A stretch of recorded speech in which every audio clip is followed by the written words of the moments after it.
Isaac Newton was born in Lincolnshire, England, in 1643, where he grew up on a farm. When he was a boy, he made lots of brilliant inventions, like a windmill to grind corn, a water clock, and a sundial.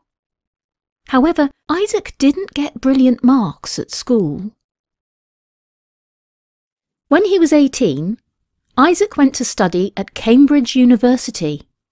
He was very interested in physics, mathematics, and astronomy. But in 1665, the Great Plague, which was a terrible disease, spread in England, and Cambridge University had to close down. Isaac returned home to the farm.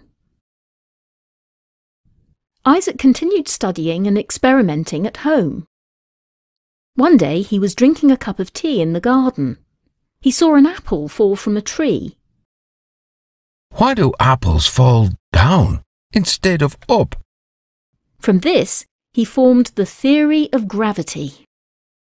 Gravity is an invisible force which pulls objects towards the Earth and keeps the planets moving around the Sun. Isaac was fascinated by light. He discovered that white light is in fact made up of all the colours of the rainbow. Isaac also invented a special reflecting telescope using mirrors.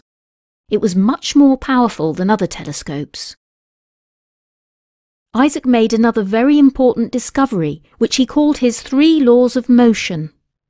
These laws explain how objects move. Isaac's laws are still used today for sending rockets into space. Thanks to his discoveries, Isaac became rich and famous. However, he had a bad temper and often argued with other scientists. You stole my discovery!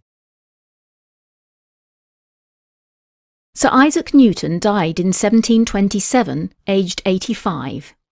He was buried along with English kings and queens in Westminster Abbey in London. He was one of the greatest scientists and mathematicians who has ever lived.